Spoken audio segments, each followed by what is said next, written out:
Okay, now. Hello, Ms. Maharo. Thank you for meeting with me today. Last week, I had an opportunity to come and observe your classroom, and so today we're meeting to do a feedback and follow-up session.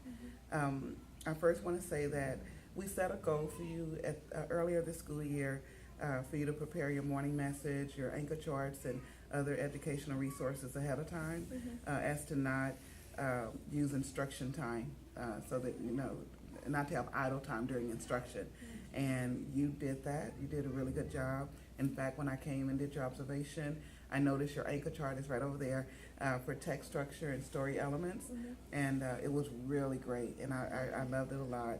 I also noticed that during my observation, I could tell that your students were you had prompted them as far as with routines to guide their instruction and keep them on task. One example was when they were reading the words, you had them to use their finger to put their finger on the word, and so everybody had their finger on the word before you said the word, and so that just kept the students on task. And then the other thing that I noticed is that it was one little girl during the choral response. You said, "Well, I don't hear your voice," and so you didn't let her opt out. You know, even during choral reading, you noticed that she wasn't participating, and you called her out, so to speak, and got her to participate. And so those were some really good techniques that I wanted to praise you on. Thank you. Okay, so as we talk about your actual observation, during that time, you were instructing the students on S-cluster words as part of your word study activity. And I want to ask you, we were doing the S-cluster words, spelling words, and so spelling words with S-cluster spellings. And I want to ask you first, like, what was the goal of that instruction? The goal of that instruction was mostly to build fluency in their reading. Okay, to build fluency. And how do you think it went? Okay. It went fine. Obviously, I was here for a short time, so I didn't get to see the fluency part of it. But what I did see was the students going over the words, you know, repeating the words that had the S cluster spellings. For instance, like stop, sled, and spots, you know, those type of words.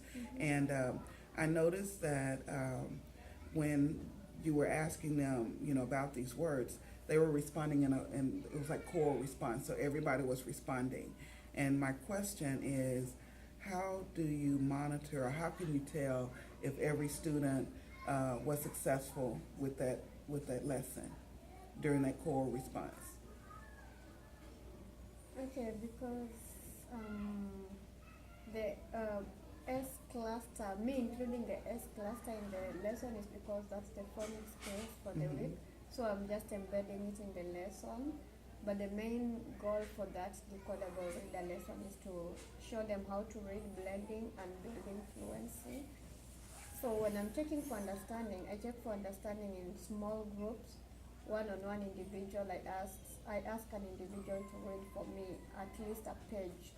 So that way I can be able to monitor their fluency, because that's the goal of the decodable reader. But the reason I was asking them about the S cluster words is because that's the phonic skills for the week we were learning, and I just wanted to embed it and to reinforce it in them so that they can see that those words are also used in sentences. Right.